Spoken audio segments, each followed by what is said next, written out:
Thank you. You're not going to need a cup of coffee after watching this panel, but we're going to start with a quick video.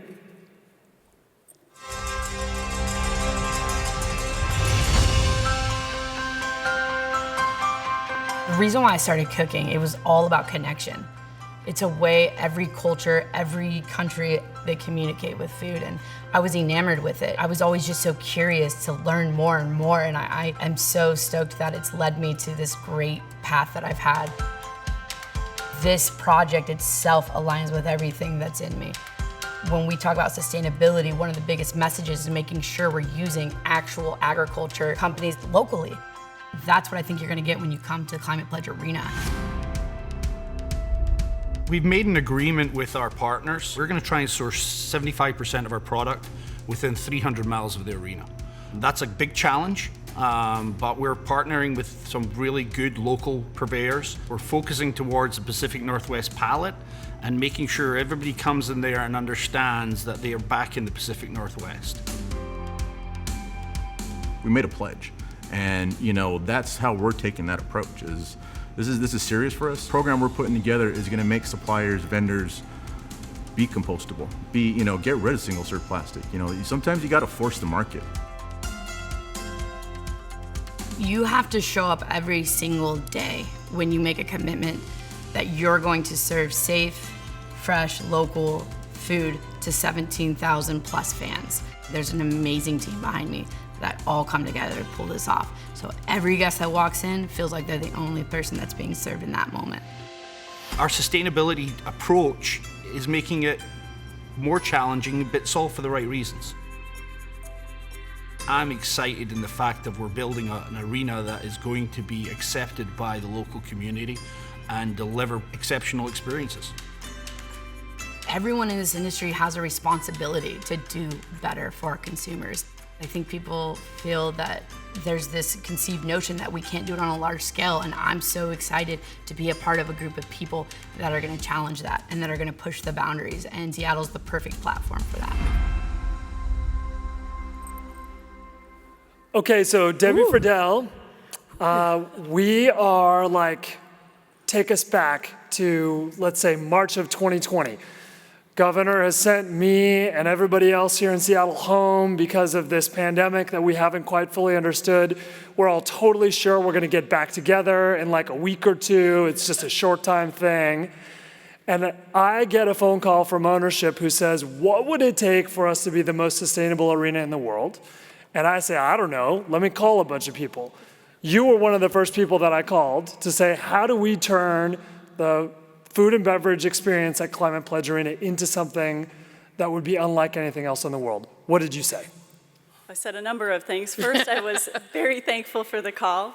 I was, anticipating that we'd have that opportunity to open up the conversation, right, and talk sustainability. One of my favorite topics, by the way. And when we had that conversation, it just sort of opened up a number of ideas, flooded with a number of partners that we could work with. And again, looked at just a number of best practices that we have implemented already in the field within Delaware North, and trying to think of even some of the simple things that we could do that are really impactful because they, there's a number of things, right? Thousands of fans, lots of waste. So we dialed it down. We started with supply chain. Looking upstream, who would our partners be, aligning with some of the priorities and commitments. Again, zero single-use plastics being one, compostable, the recyclability of the products, animal welfare, the local side, a whole host of things just on the supply chain, and then thinking of how we would leverage the right partners for us. And then how does that connect with the supply chain, or the supply chain to waste? And again, thinking of zero waste, right? So that means, again, with recyclability, the compostability of those products. How do we reduce waste from the very get-go? And then also looking at partners with the nonprofit organizations around donations. So it was a whole host of things. And then another hot topic was the energy and emissions, right? So electrification and looking at a kitchen that's designed very differently. And then, of course, we have to mention the engagement and the communications, right, of people. and starting with the right people in the right places, engaging and empowering our team members as well. And with that, the next conversation I had, kind of fast forward, we put a lot of ideas out there, right? Now we've got to think about how are we going to operationalize and implement them. So Chef Molly came on board with Delaware North, and we had a conversation. And I want to note that Chef Molly is the first female executive chef to open an arena and inaugurate a franchise, which is pretty huge. And Chef Molly and I had a conversation, and it was around all of these topics. And again, trying to dial it in, develop a plan, where do we start, who do we work with, and really turning it to Chef Molly to talk us through how she did that. Well, first and foremost, thank you to everyone in this room for what you do. From an operational standpoint, I've lived this dream along with every chef in the country to have a platform like this. So when the phone call came in, I knew the severity of it, I knew what it represented, and I knew this platform wasn't for me. It was to seek out people that know more than me and give them this megaphone. And one of those is a very, very dear friend of mine, and you become a friend when you lift this big of a world project, like opening up the most sustainable arena in the world, Cherylee from FOH. I want to say this. I am blown away by what we've been able to do in the last 2 years at this project. And we have challenged the norm in every way. And the single most important thing about this are the people, from leadership allowing operations to make executive decisions that will impact many lanes, not just profit. And then these operations aligning with the right vendors. Because this project would have never happened with our silos of, I'm a vendor, you're a supplier, you're an operator. When we break down those and we put people before profit, profit follows, and FOH understood that, and they were the first honest phone call I made out of the gate. I think. Well, I guess I don't have to do any talking. So I'm so proud of this because I think we got to humanize this entire industry, and this project started that. So I picked up the phone and called Cherylee, and she actually jumped on a plane 3 days later. It was June 23, 2021. I get a phone call. Yeah. She's like, can you get on a plane and get here? I was absolutely, where do I meet you? The last thing I wanted was samples sent to me in a box that I'd open up and I'd email someone and get a phone call. I needed her here with me. I needed her in the weeds with me. I needed her to understand this vision because we are going to change the world. I think what Molly's not communicating is the complete talent that she's embodied.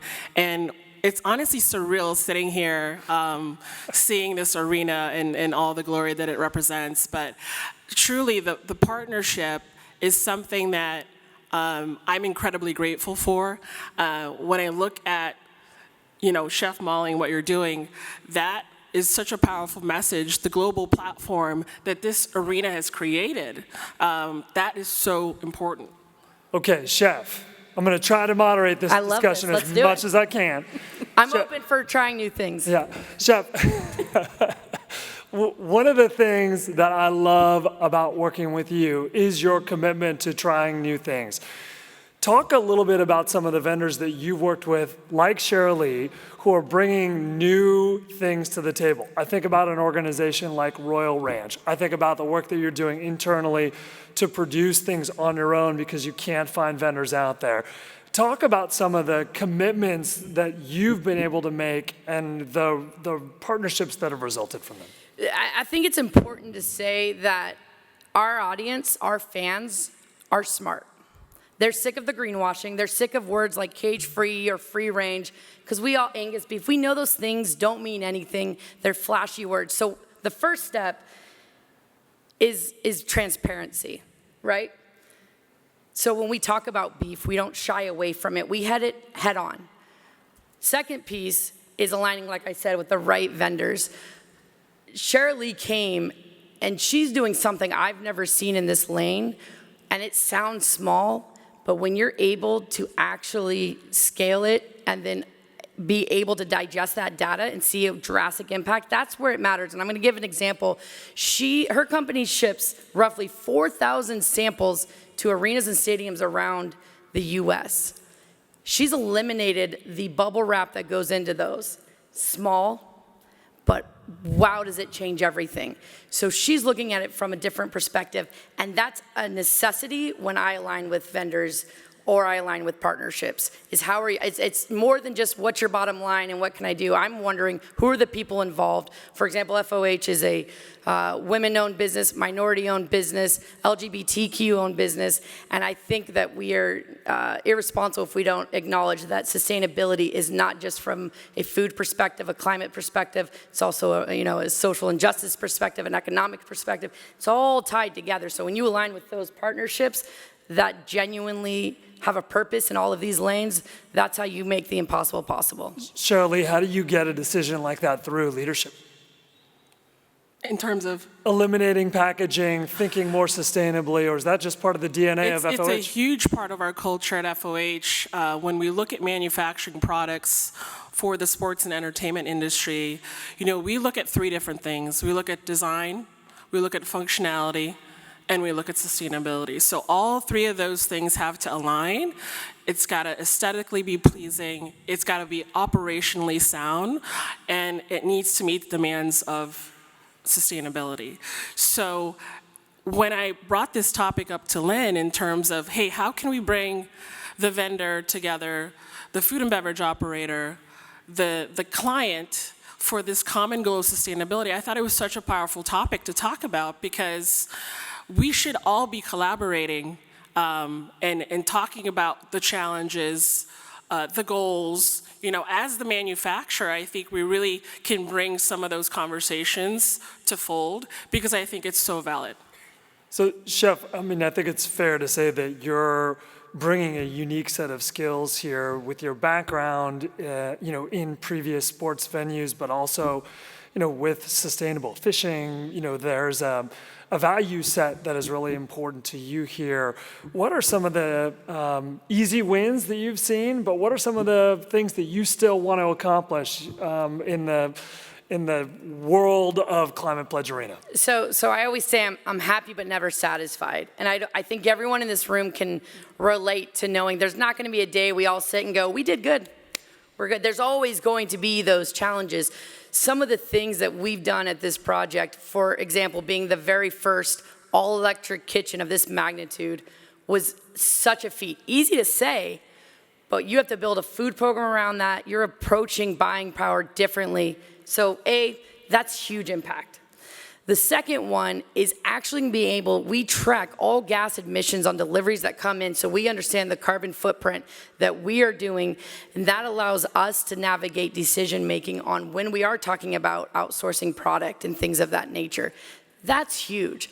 The third and most impactful, I find, is we folded the community in from the get-go. The community was a part of this. Small businesses, we have 48 small businesses from a food perspective that we went into their homes and we helped build up their program to meet the demands of this building. And that impacted their families, their generations to come. That's tremendous. More importantly, when we opened the doors on October 19th, 2021, not that I remember that day, they came in and they felt ownership of this. We see that in our P&L, we see that in our fiscal end year, and it helps them understand why the cost might be slightly higher when they see that, because they understood it because they built it with us. Debbie, you take a look at this from a holistic point of view, working with Delaware North clients all throughout North America and maybe even beyond. What sort of trends are you seeing coming out of innovations like what we're doing here at CPA?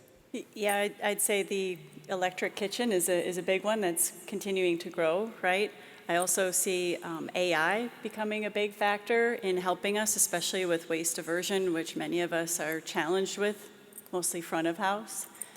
Those are a few I would say are big. The reusable piece is still, there's a place for it, at least, early on, to see where we can go with that to reduce the waste. The sheer magnitude of what we have to manage, bringing these products in, and then on the back end is a lot for us. I think the reusability factor is huge, and something when we looked at the opening for this arena, 100% of what Chef Molly ordered was reusable or made from sustainable products. And I think that is so huge, and I think every venue should take that practice on, where it should be common practice to do. You know, something that I know Rob and I spoke about earlier is the cost of doing this. And I think, truthfully, ethically, really there should be no cost on our environment. And it really goes back to having the platform and having these conversations. It is so important. So we're just going to take a video of this and submit it to the U.S. Green Building Council for our true certification, friends. So we're super excited. It's coming. It's coming soon. But, you know, that leads me to my sort of maybe last question here, Chef, is, you know, talk a little bit about that full stream conversation. We have a commitment to eliminating single-use plastics in the building because you can see Puget Sound, our region's largest estuary, from our front door. Science and our friends from the EPA, who were here earlier this morning, have demonstrated the effect that microplastics are having on the health of the native orca and salmon populations here.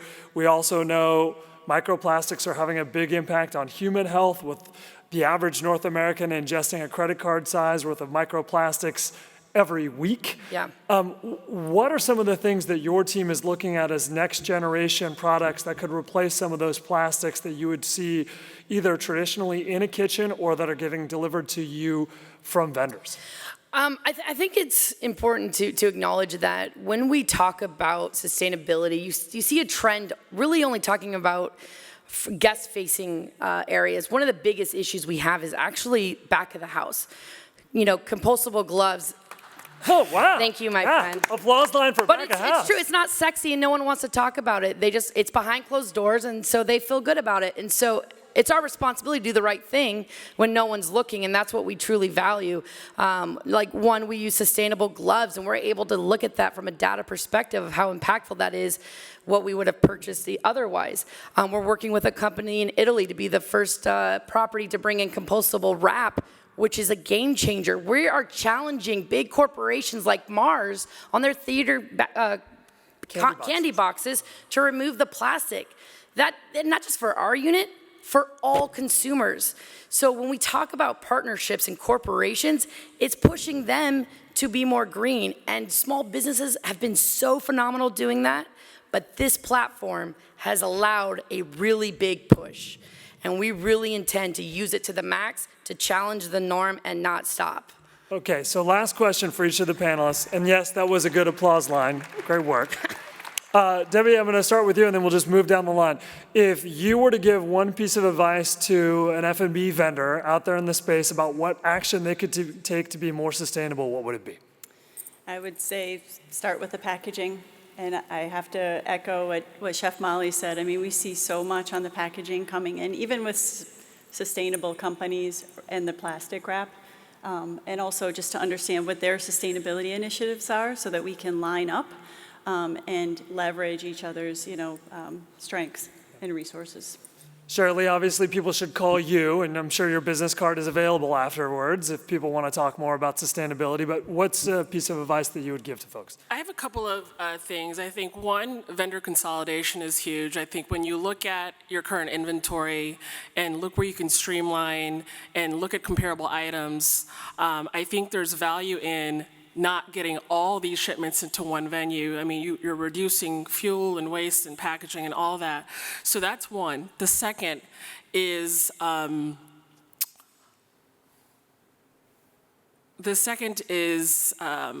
communicating. Honestly, communication is key. And when Chef Molly's like, hey, next season I want to bring this out, what could we do? It's important to have those conversations to see how we can eliminate, additional packaging that might not be needed, that could also work operationally, that can eliminate some of these things. Chef, take us home. You know what? Be bold. Be a trailblazer. I've had no my whole life, and it never steered me away from what I'm doing, and I feel I'm in company of that. So bold that I'm going to do something unorthodox. I'm going to put my girlfriend on the spot because I want to do something really fast. Okay, this was not scripted, folks. Do you need a walking microphone, Chef? Do you need me to narrate what's happening for those in the audience? Okay. We're going to have a transfer of children. Come on up.